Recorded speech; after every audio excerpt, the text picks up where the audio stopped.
Nadaljujemo po odmoru in vabim takoj gospoda Potočera, ki nam bo predstavil tematsko področje gorivne celice in vodik. Izvolite.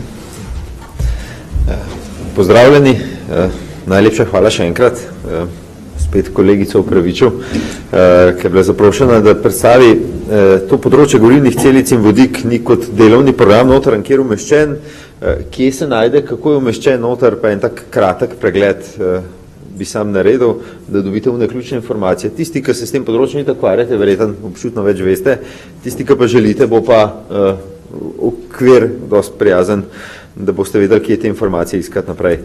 Zdaj, čim pogledamo te gorivne celice, pa vodikove tehnologije, kako so šle, kaj se je do zdaj dogajalo, posebej v 7. okvirnem programu, najprej se začeli s tehnološkim platformo, tudi Evropska tehnološka platforma obstaja, kjer so se vse te interesi pa potenciali iz tega področja iskali, kaj se da narediti na tem področju.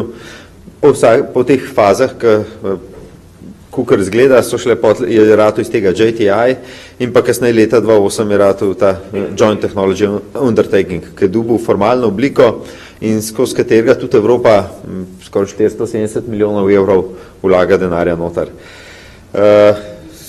Tukaj noter seveda se delajo raziskovalne pa razvojne dejavnosti, vse aktivnosti, ki so neposredno povezane s tem področjem gorivnih celic pa vodikovih tehnologij. Zakaj ta tehnologija tako prednostno? Seveda prispeva trajnostnemu razvoju. Vodik je eden tistih čistih nosilcev energije, ki glede na količino in shranjene energije veliko potencijala predstavlja. Glede zahtev ciljev, ki jih Evropa postavlja si v prometu in pa glede CO2, kaj želi doseči, seveda ena prioritetnih tehnologij, da bi te cilje lahko dosegali. V sami Evropi je na področju obnovljivih virov, zdaj tudi zahteve držav, ki imajo da morajo čim več določene deleže obnovljivih virov doseči, v Sloveniji imamo ta 25% delež obnovljivih virov, se po državah začejo pojavljati shranjevanjem te energije oziroma kako jih shranjevati. Določene te bolj južne države, Španija, Portugalci že na tem kar nekaj delajo, tako da tukaj se tudi zelo močno najdejo te vodikove tehnologije. Ravno tako pa seveda te gorivne celice vodikove tehnologije k energetski varnosti pa konkurenčnosti prispevajo. Zdaj, v teh dosedanjih aktivnostih, kdo noter sodeluje, Evropa s svojim denarjem, tako na eni strani zelo velik delež, več kot 60 članic, od katerega je velik del malih in srednjih podjetij, na strani industrije in pa tudi raziskovalnih organizacij. Projekti, ki so bili podprti oziroma ki se še dogajajo, tudi so z področja samega transporta, same proizvodne vodika, seveda z teh stacionarnih generatorjev, ki delujejo na vodik, pa tudi različnih produktov z področja vodika, ki se dogajajo.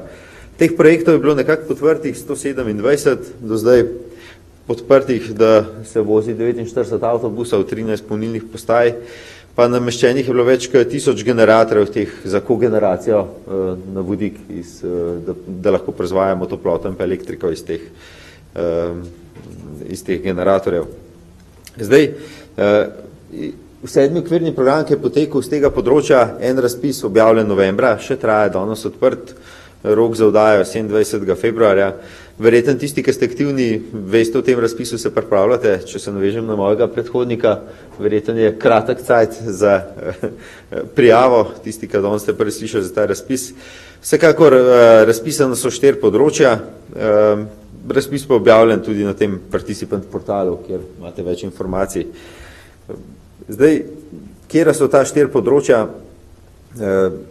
3 so tako demonstracijski projekt, eden je pa podporni projekt, podpret na vsaj 2 različnih lokacijah, da se vsaj 5 mestnih avtobusov pa ena polnilna postaja sofinancira, višina so do 15 milijonov sredstev. Na drugem delu pa za samo drug demonstracijski projekti pa z področja vodika iz tega bioplina do 10 milijonov evrov. Tretje področje, vse podpret, kar sem že prej tudi omenil, te različne prenosne generatorje in pa sisteme za zasilno napajanje. Teh vsebin na tak način še niso bili podpreti do sedaj v okviru 7. okvirnega programa. Ta četrta področje oziroma tema so pa te podporni ukrepi, po enakem vzoru, tako kot poznamo potrdilo o zeleni elektriki, ne, že pa tudi, ko se fotovoltaične elektrarne gradijo tudi pri nas, ne, na isti način delati tudi kle, narediti neko potrdilo ekološkega vodikovega sistema za naprej. Gorivne celice vodik v tem novem programu Obzorju 2020 vsekakor je tema, ki se bo podpirala, odločitev bila že sprejeta. V prvi polovici leta 2014 se bojo pa prve aktivnosti začele. 3 ključne stvari so seveda na isti način stvari aktivnosti peljati k 7. okvirnem programu, seveda ob upoštevanju pogojev Obzorja 2020. Predvsem novosti, poudarek na transportu, energiji, več dati poudarka na te demonstracijske projekte še naprej, ne, več kot 60% sredstev, da bojo te čim prej prišle na trg, te nove tehnologije. Kot sem omenil, shranjevanje vodika iz pridobljenega iz obnovljivih virov, eno od področij, ki bo prioritetno. Pri samih sredstva se pa kar povečajo, no, iz 470 milijonih na 700 milijonov evrov. Zdaj, kjere so aktivnosti, imate tukaj slajd ven vzeti iz horizonta, da lahko vidite, verjetno pa če boste šli v nadaljevanju bolj detaljno gledati, kolikor vas zanimajo. Kaj se je v Sloveniji na tem področju do zdaj dogajalo, čist kratek review na enem slajdu. Imeli smo leta 2009 razvojni center za vodikove tehnologije ustanovljen, ki je delal še danes aktiven, kot razumem, še zmeraj dela.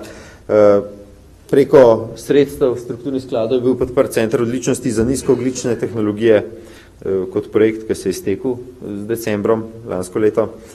Pa tehnološka platforma, ki je delovala do leta 2009. Tako da v bistvu aktivnosti v Sloveniji potekajo, kritična masa zadaj ljudi in pa resursov pa tudi so.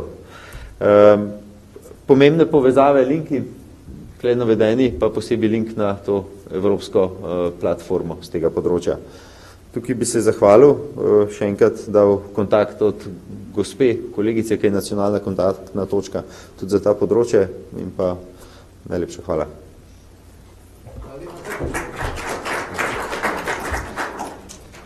Je kakšno vprašanje za gospoda Potočarja z tega področja? Izvolite.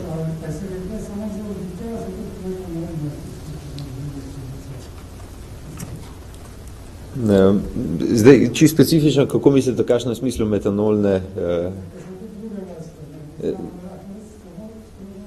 Ne, so to druge vrste, ampak bi pa treba pogledati tam noter malo bolj natančen, ker ne vem točno, kaj mislite metanolove. Lahko pa kasneje skupaj pogledam. Hvala. Še morda kakšno vprašanje?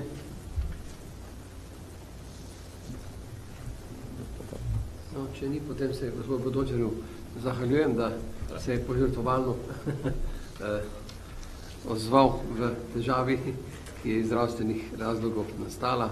Glede programa, kot je že prej tudi kolegica Felinčeva napovedala, imamo zdaj v tem drugem delu samo še eno temo in to je inovacija v malih srednjih podjetjih in to bo gospod Igor Milenk iz Spirita predstavil.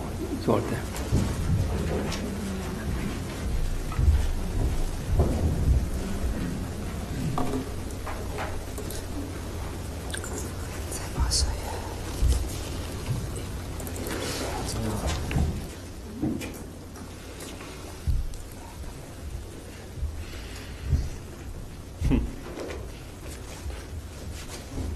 Lepo mi pokaže vsega.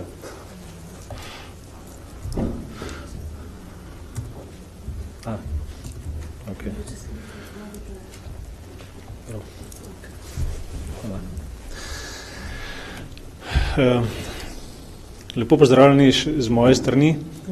Moje ime je Igor Milek in sem bil v mesecu oktobru imenovan za nacionalno kontaktno točko za področje inovacij v malih in srednjih podjetjih. Preden pa začnemo s samim delovnim programom na to temo, pa najprej nekaj besed o samih malih in srednje velikih podjetjih. Namreč definicija, ki je strani Evropske komisije določena, je sledeča. V to kategorijo se uvrščajo podjetja, ki zaposlujejo manj kot 250 oseb, imajo letni promet manjši ali enak 50 milijonov evrov oziroma bilančno vsoto manjšo ali enako 43 milijonov evrov. Mala podjetja zaposlujejo manj kot 50 milijonov in ostali dve finančni kategoriji manj kot 10 milijonov evrov, mikropodjetja pa manj kot 10 zaposlenih in manj kot 2 milijona letnega prometa oziroma bilančne vsote. Tukaj je treba povedati, da v te številke se prištevajo tudi vse, bom rekel, mame in hčerke recimo vašega podjetja, se pravi, vkolikor so lastniške povezave več kot 25%, je te podatke povezanih podjetij treba prišteti vašemu podjetju. Zdaj pa me samo zanima, na hiter, koliko tukaj vas je iz teh kategorij.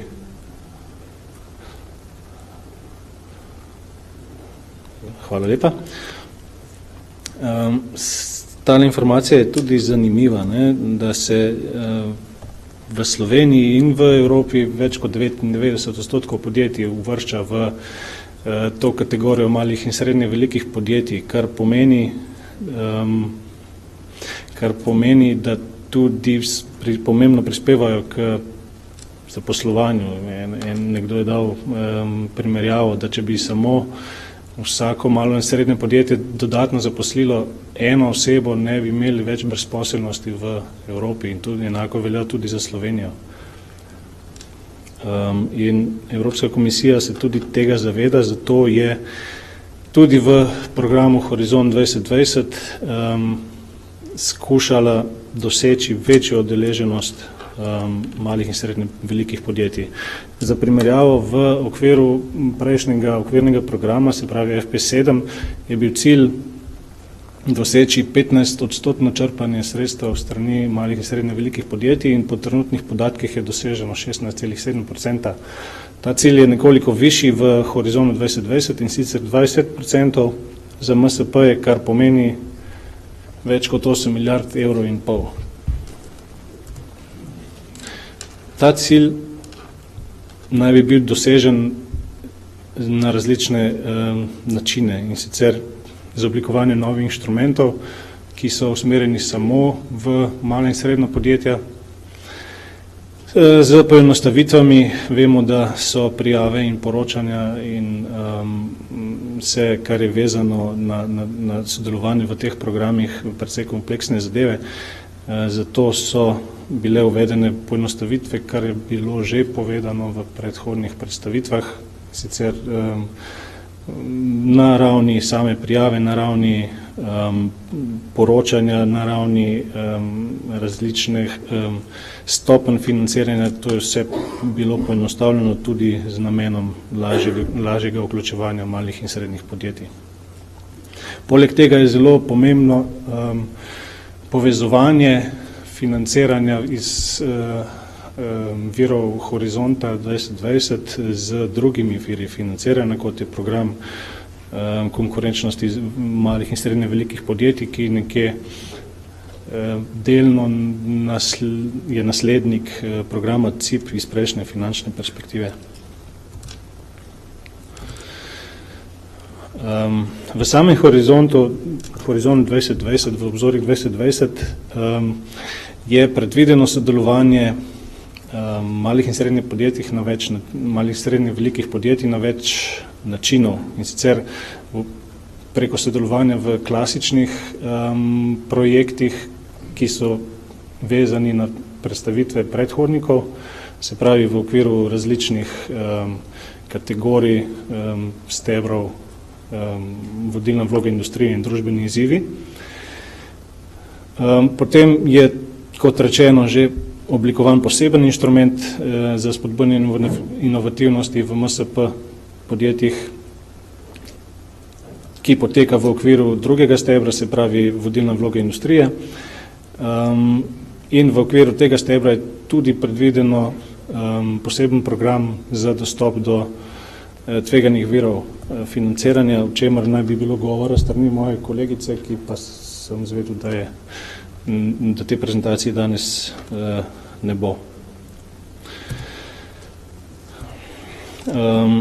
Se pravi, v okviru posebnega delovnega programa inovacije v MSP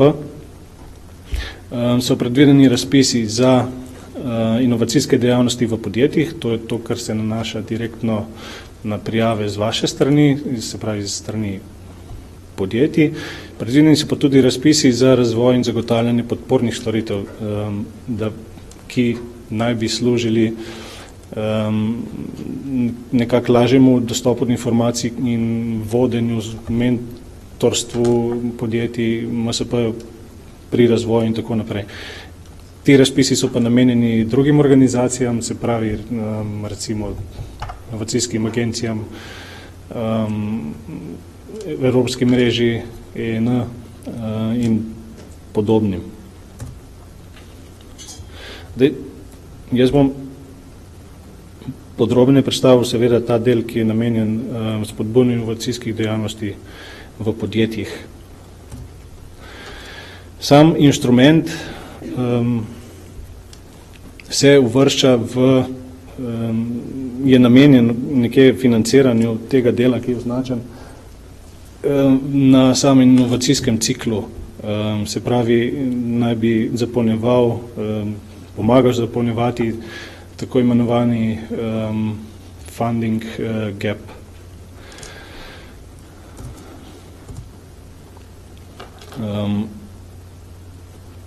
Namenjen je ta inštrument krepitvi vseh inovacijskih aktivnosti v vseh tipih MSP, se pravi, se ne omejuje na tematike, ki so razpisane, so dovolj široko zastavljene, da praktično se lahko večina podjetij v eni od njih najde.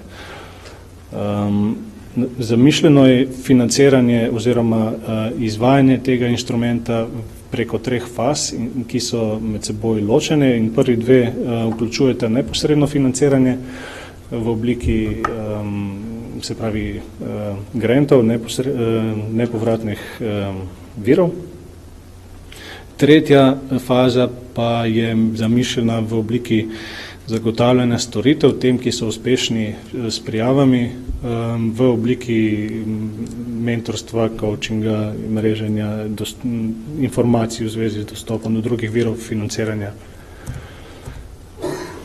Se pravi, prva faza je zamišljena kot nekje izvedba študij izvedljivosti, ki naj bi vključevale preverjanje izvedljivosti same ideje oziroma koncepta, ceno tveganj, razpravljalo naj bi se tudi o upravljanju z intelektualno lastnino in tudi že možnosti za samo komercializacijo določeni produkta te ideje. Način financiranja v tem primeru je enkratni znesek v višini 50.000 evrov, nepovratna sredstva in pa projekti naj bi trajali okvirno do 6 mesecev, se pravi okrog 6 mesecev. Druga faza pa je namenjena sofinanciranju samih razvojnih aktivnosti, izdelavi prototipov, testiranju in potem tudi pilotni uporabi tega, kar se razvija, planiranju razvoja trga za postprojektno fazo in podobne aktivnosti. Višina sofinanciranja tu znaša od pol milijona do 2 milijona evrov in pol. To pomeni 70% sofinanciranje v tem primeru in pa trajanje projektov od 12 do 24 mesecev predvidoma. Tretja faza, kot rečeno, pa ne predvideva direktnega sofinanciranja v obliki nepovratnih sredstev, ampak v obliki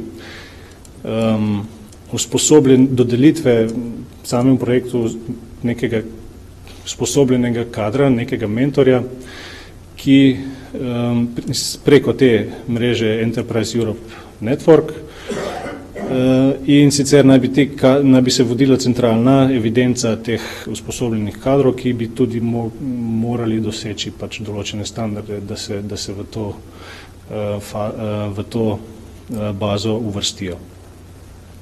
Ti kadri naj bi potem pomagali podjetju pri različnih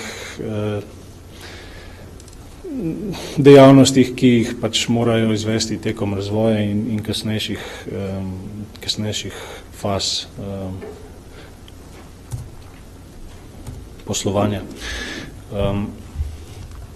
Če samo povzamem osnovne značilnosti tega instrumenta za mala in srednja podjetja, namenjen je torej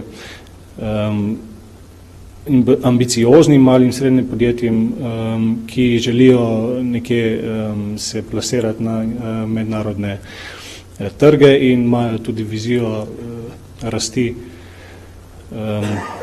v svojem poslovanju.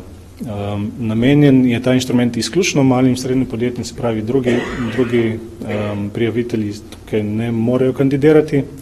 Možna je, to je tudi razlika od ostalih razpisov, možna je samostojna prijava, se pravi ni potrebno oblikovanje konzorcijev, kar pa je priporočljivo, ni pa pogoj.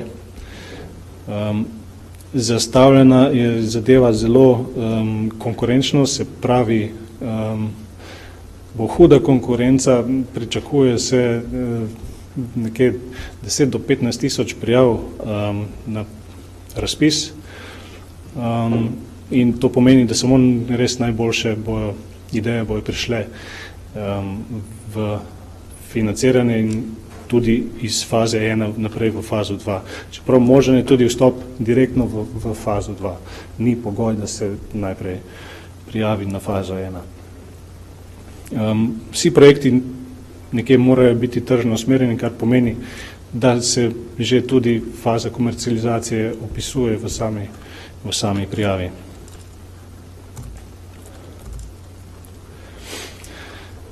Tukaj so povzeti osnovni podatki, ki so za vas verjetno zanimivi, in sicer vsi razpisi so bili objavljeni 11.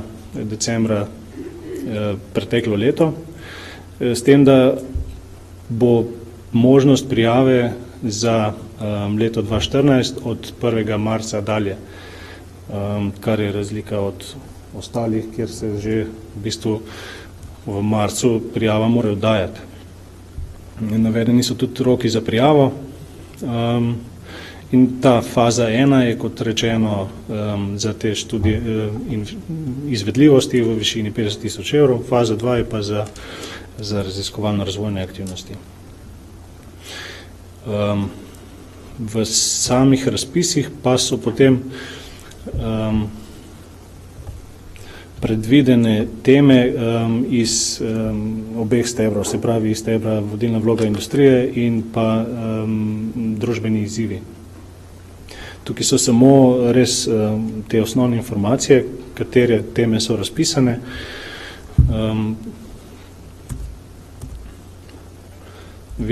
Vidimo, da gre za informacijsko-komunikacijske tehnologije, nanotehnologije, pač napredne materijale, biotehnologijo in se pravi ta tema. Vesolje, zdravje.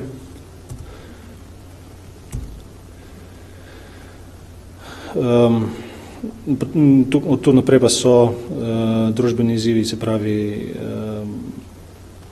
varna hrana,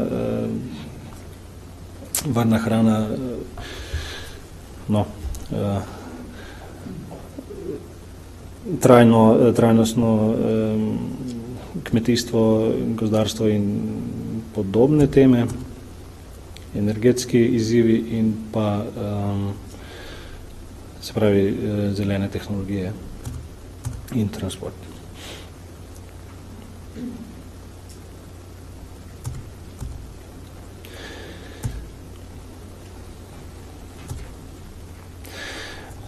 Omenil bi samo še ostale možnosti za financiranje malih, srednje, velikih podjetij iz evropskih sredstev. Tu je poznan že program Eurostars, ki se nadaljuje iz pretekle perspektive. In ta program je namenjen, se pravi, raziskovalno, močno intenzivnim malim, srednje, velikim podjetjem, kjer je dodaten pogoj da vlagajo določen odstotek sredstev vsako leto v raziskave in razvoj, da se kvalificirajo za samo prijavo na ta program. Druga možnost v okviru Horizona 2020 je tvegano financiranje, kar smo rekli, da bo predstavljeno kdaj v kakšni drugi priložnosti.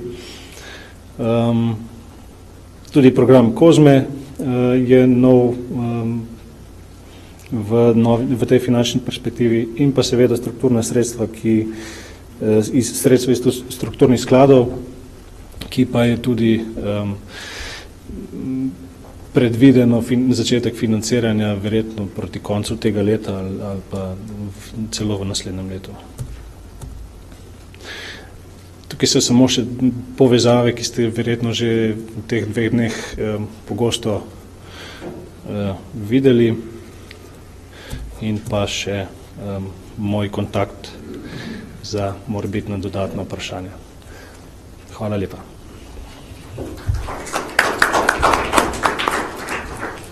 Hvala vam. Zato takoj pozivam k vprašanjem. Ali edini komentar? Izvolite.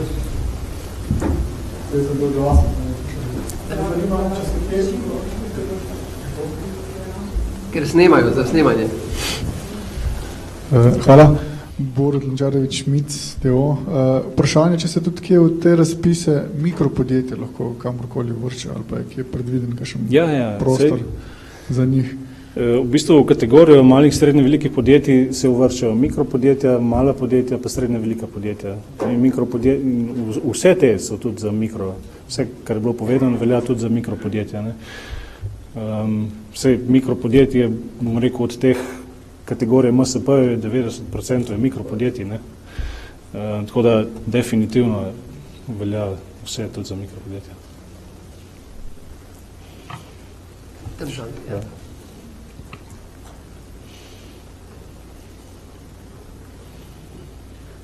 Dobar dan, Ilina Hristova, RRN Company. Mene pa zanima ta povezava med prvo in drugo fazo. V resnici recimo podjetje, ki dobi flat rate ali grant za prvo fazo in recimo uspešno zaključi to prvo fazo, rezultat naj bi bil feasibility study, če prav razumem. Potem, a lahko direkt gre na drugo fazo in pridobi financiranje, ali je spet čist normalen, navaden proces? Mislim, da je spet čist navaden proces, oziroma niti ne bojo mogla vsa podjetja preideti iz faze 1 v fazo 2. Mislim, da je celo se upravičujem, čisto 100% informacij zdaj ne moram dati, ampak mislim, da je celo možna prijava samo enkrat, bodi si na fazo 1, ki se potem nadaljuje v fazo 2, ne pa ločeno. Se pravi, ni možno, da se podjetje prijavi na fazo 2, potem pa se na naslednjem razpisu želi na fazo 1 prijaviti. To je izključujoče, kolikor vem.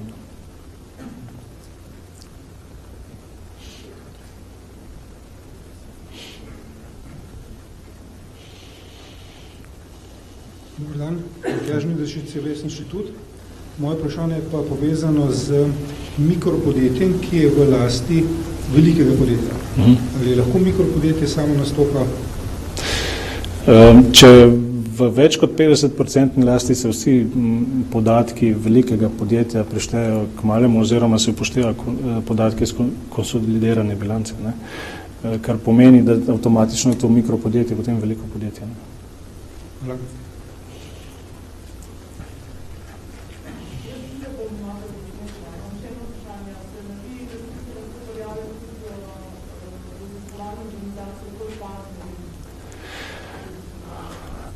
Mislim, da je to bolj definirano v samem posameznem pozivu, kolikor pa bi si upal rečeno, da ni to izključeno. V končni fazi se tudi nekje se tudi te raziskovalne organizacije uvrščajo v neko kategorijo podjetij. Samo podjetje mi si predstavljamo samo pač to definicijo gospodarsko, ne.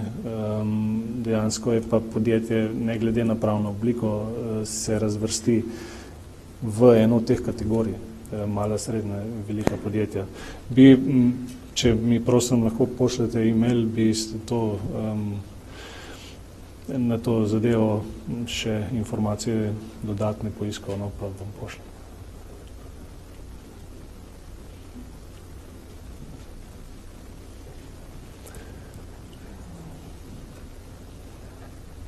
Dobar dan, Igor Košer iz Smartkoma. Mene pa zanima za fazo 2. Ali tam je tudi ta pogoj, da lahko samo eno podjetje nastopi? Ali se gre po tipičnih pogojih, ko smo jih slišali tudi za druge razpise v Horizontu? Ne, v tem inštrumentu se lahko prijavljajo samostojno podjetje. Hvala.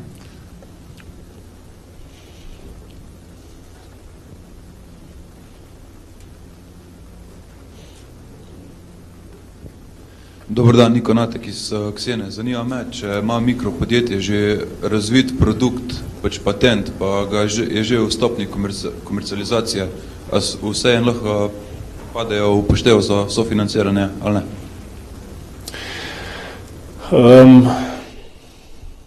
Tukaj zdaj tudi ne morem da čisto 100%. Vam pošljem ime. Prosim, pošljete e-mail, ampak nekje po logiki samega sofinanciranja, ne glede na vir, naj se ne bi financirali nekaj, kar je že razvito, ne, se pa lahko recimo sam stop na trg ali pa širitev trga ali pa te aktivnosti bi pa verjetno bilo možno zagotoviti tudi neka sredstva. Meni se tudi zdi, da bi verjetno lahko podprli iz tega razvoj sistema trženja. Ja. Ker pač nek nov proizvod lahko tudi zahteva čisten drug pristop standardnega, tako da je to verjetno lahko, da vi boste točno preverili. Ja, saj so tudi navedene, ne gre samo za inovativnosti, bom rekel, inovacije tehnološke, ampak tudi, ne vem, ne tehnološke v smislu, ne vem, samega, kako se reče, poslovnega modela, ne, tako, ja, poslovnega modela, ne, strategije trženja in podobne. Točkar je Adria Mobil. Mene pa zanima, če lahko neko malo podjetje sodeluje z velikim oziroma razvija nekaj, kar bo veliko uporabljalo. V okviru tega inštrumenta ne, zato so pa predvideno sodelovanje MSP tudi v ostalih programih, ki niso specifično za MSP. Se pravi, tam so konzorciji, kjer lahko veliko pa malo sodelujeta. Kar velja pač klasični pogoj za vse oblikovanje najmanj treh partnerjev in tako naprej. V okviru tega se pa to sodelovanje med malimi pa velikimi lahko oblikuje. V okviru tega inštrumenta pa ne.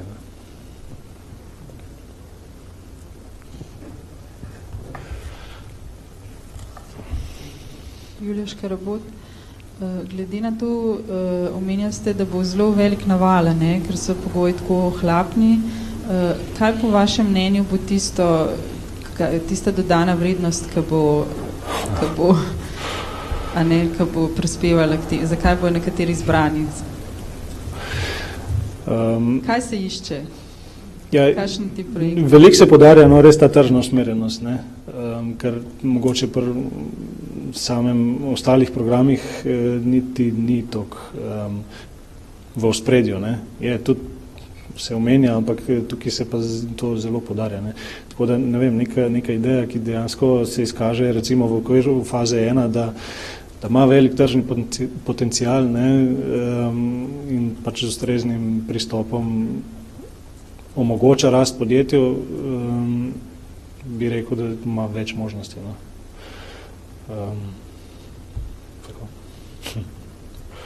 Jaz bi k temu še dodal eno vprašanje.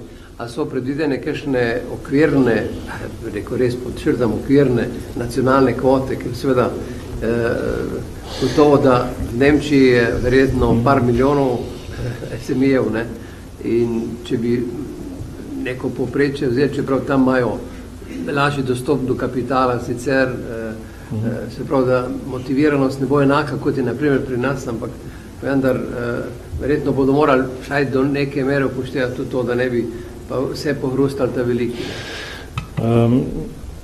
Zdaj je škoda, da ni kolegice, verjetno bi ona bolj štole lahko odgovorila, ker je tudi članica pač programskega odbora, jaz sem samo nacionalna točka. Zdaj predvidevam, no, da formalno to nikjer ni določeno. Koliko se pa lahko to neformalno upošteva preko samega ocenjevanja, pa težko ocenim. No. Je pa tako, mislim, da so v okviru 7. okvirnega programa se pravi, če je povprečje EU-ja 16,7 bilo črpanja SME-jev, strani MSP-jev, je bilo v Sloveniji celo, mislim, da okrog 25%. Tako da vse so kar uspešna tudi naša mala podjetja. No. Jaz sem izkoristila, da imam mikrofon že v roki, sem glede nacionalnih kod. Omenili ste tudi v vaši prezentaciji program Eurostars, ki je v bistvu tudi namenjen raziskovanju malim in srednje velikim podjetjem.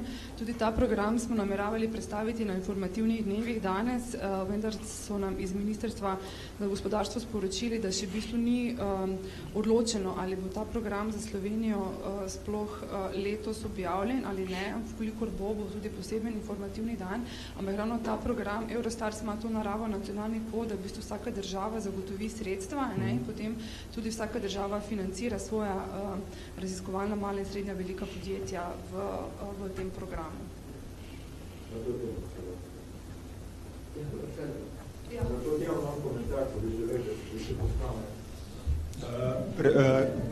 Če me snemate, prosim. Ja.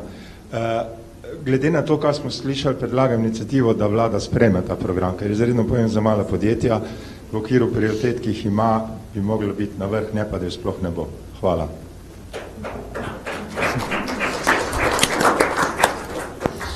Hvala za to, lahko napisamo eno skupno pismo za zbornico in predlagamo vladi, da to vsekakor upošteva.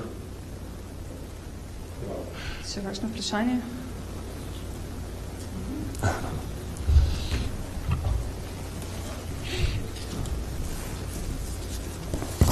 Samo še eno vprašanje glede ocenjevanja projekta. Mislim, kolikor sem zastopila, zdaj bo za ta SME instrument število točk, ta threshold bo 4 od 5 točk. Je to res za vsakega kriterija? Mislim, da je. Ja. Tudi tisti minimalni je potem 12 ali 13, ja. Po ostalih je 10, ne. Ja. Pol je pa res. Ja. Glejte, to je že matematika, ne? Ker ta sredstva so omejena. Prijav pa, mogoče jih bo pa še daleč več kot 15,000. Ne? Ko da hočeš, nočeš, bodo res samo tisti, ki imajo najboljše točke. Sam za ilustracijo, mi na zadnjem razpisu, ker je naša agencija ga izvedla konc leta, smo prejeli 1000 prijav, ne? Tako da na evropskem nivoju se zna ta številka precej poveča tudi glede na to oceno, ki je bila dana. No. Ne gre namreč pozabiti, da je to pravzaprav, kot se jaz vem, mislim, da je prvič, da se zdaj omogoča ta individualna vloga. Ja. In to je, da smo pošteni, to je v bistvu neka legalna oblika državne pomoči. Ne. Kar je okej, mislim, vse na koncu v teh stalnih debatah med Evropo in Ameriko vemo, kako je, ne. Dobro, ameriški sistem je sicer načeloma bolj liberalen, ampak tam, ko so pa dosegli oni svojo veliko konkurenčnost, je pa dokazano, kakšne težke milijarde dolarjev so šle v te korporacije, da so lahko dosegli to, kar so dosegli.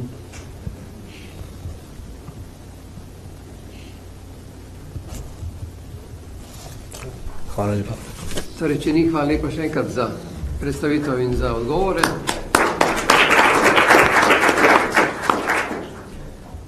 S tem smo torej... Jutri bomo postali s tem prijavljeni, tisti, ki so tudi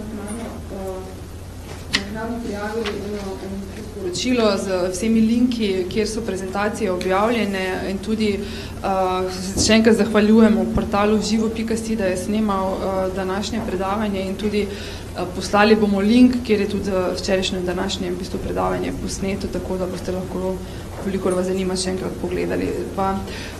Benem pa še enkrat opravičilo, v bistvu, ker nam je kar nekaj tem izpadlo, ampak tako je, se zgodi, v zadnjem momentu smo dobili povedi, pa hvala še enkrat.